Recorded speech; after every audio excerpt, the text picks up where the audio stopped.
একই রঙের রাজকীয় শেরওয়ানিতে বর আর লাল টুকটুকে শাড়িতে নতুন বধূরা। জমকালো আলোকসজ্জা আর বর্ণিল রোশনায়ে চারদিকে যেন উৎসবের মহা আয়োজন। তবে এই চাকচিক্যের চেয়েও বড় আকর্ষণ ছিল যৌতুকের অভিশাপ ভেঙে এক মঞ্চে ৭ জোড়া তরুণ তরুণীর হাত এক হওয়া।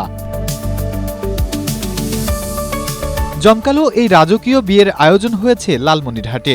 সড়ক থেকে শুরু করে জেলা পরিষদ মিলনায়তনের ভেতর বাহির সবখানেই ছিল উৎসবের আমেজ। গত ঈদুল আজহার আনন্দ আয়োজনে আলোকিত লালমনিরহাট গড়ার প্রত্যয়ে যৌতুকবিহীন বিয়ের যে ঘোষণা দেওয়া হয়েছিল, ৩ জুলাই রাতে তারই বাস্তব রূপ দেখল জেলাবাসী। কোনো প্রকার সামাজিক ব্যাধির ছোঁয়া ছাড়াই এই বৃহৎ আয়োজনে ৬টি মুসলিম এবং একটি হিন্দু পরিবার পা রাখল নতুন জীবনে। বোনদের সংসার অনেক সময় ভেঙে যাচ্ছে এবং নানান নির্যাতনের শিকার হচ্ছে এই আমাদের বোনেরা। সেখান থেকে আমরা চাই যে যৌতুকবিহীন বিয়ে হয়ে গেলে যে দাম্পত্য বন্ধনটা এটা অটুট থাকবে, ভালোবাসাটা থাকবে এবং তারা সুখে সংসার করতে পারবে। বিয়ে ও খাবার শেষে মিলনায়তন মাতায় লালমনিরহাটের ঐতিহ্যবাহী আঞ্চলিক গীত। তবে শুধু বিয়েতেই এই আয়োজনের শেষ নয়। জেলা পরিষদের চেয়ারম্যান জানালেন, এই নবদম্পতিদের স্বাবলম্বী করতে যোগ্যতা অনুযায়ী কর্মসংস্থানের সুযোগও তৈরি করবে আলোকিত লালমনিরহাট। যৌতুকের নেতিবাচক প্রভাব রুখতে এবং এই সুন্দর সংস্কৃতিকে দেশব্যাপী ছড়িয়ে দিতে জেলা পুলিশ ও প্রশাসনের শীর্ষ কর্মকর্তারাও জানালেন শুভকামনা।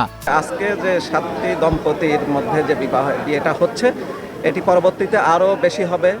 এই 7 জনকে দেখে লালমনিরহাটের তরুণরা আগ্রহী হবে এবং এইটা দেখে লালমনিরহাট থেকে একসময় সারা দেশে এটি ছড়িয়ে পড়বে। যারা আমাদের নারীরা আছে, তারা যৌতুকের কারণে বিভিন্নভাবে নির্যাতিত হচ্ছে। এই নির্যাতিত নারীদের যাতে আর নির্যাতনের কষ্ট সহ্য করতে না হয়, সেজন্য আমরা যৌতুকবিহীন বিবাহের আয়োজন করেছি আলোকিত লালমনিরহাটের পক্ষ থেকে। তো এটা যদি আমরা বাস্তবায়ন করতে পারি, তো দেখা যাবে যে এই যে মডেল, এটা সারা বাংলাদেশে ছড়িয়ে পড়বে। আলোকিত লালমনিরহাটের এই বর্ণাঢ্য আয়োজনে 7টি পরিবারের এক হওয়ার পাশাপাশি সমাজ থেকে কুপ্রথা দূর করার এক অনন্য মাইলফলক তৈরি হলো। এই মহৎ উৎসবের আলো দেশের কোটি মানুষের হৃদয়ে ছড়িয়ে পড়ুক, এমনটাই প্রত্যাশা সচেতন মহলের। Desk report, Asia post.